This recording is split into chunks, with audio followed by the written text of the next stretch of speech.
Няколко бързи въпроса. Какво те доведе при нас? Доведе ме, че се контузих доста сериозно и този път вече исках да направя пълно възстановяване, тъй като тренировките са изключително важни за мен, голяма част са от живота ми. И тъй като знаех, че една приятелка на сестра ми е рехабилитаторка, се свързах с нея, писах и попитах я дали има вариант да отида при мястото, в което тя работи и да видим дали ще успея да ми помогнат.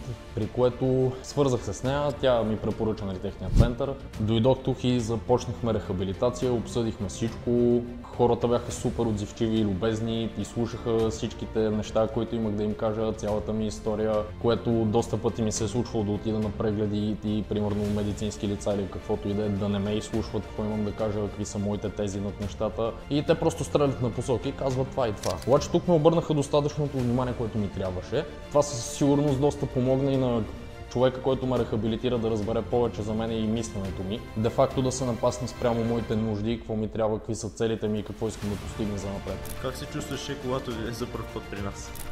Бях със сигурност доста притеснен. До сега не бях ходил на рехабилитация, бях малко 50 на 50 за нея, но като цяло определено след като влезнах, хората бяха супер мили, супер любезни, веднага се отпуснах, поканиха ме водичка, кафенце, каквото искам. Направо ме накараха да се чувствам само, че съм си вкъщи. И от тогава, от ден първи, просто като дойде време, идвам с тях. Кога усети първите резултати от работа? Първите резултати още бих казал, че след второто посещение вече определено усещах резултати и даже почти имах чувството, че мога да махна шината, което за мен се чувстваше като нещо фантастично, като някаква магия. И да, определено имаше много бързо резултати, доста по-бързо, отколкото очаквах. Супер!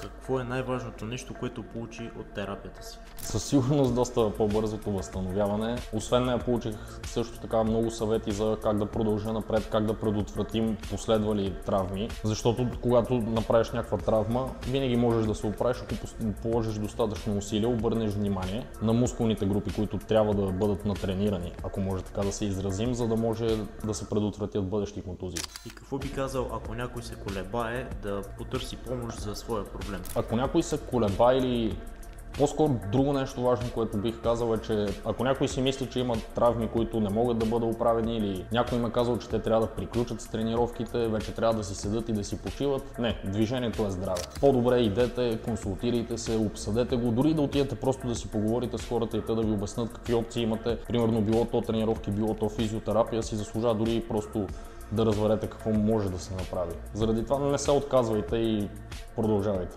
Супер, много ти благодаря.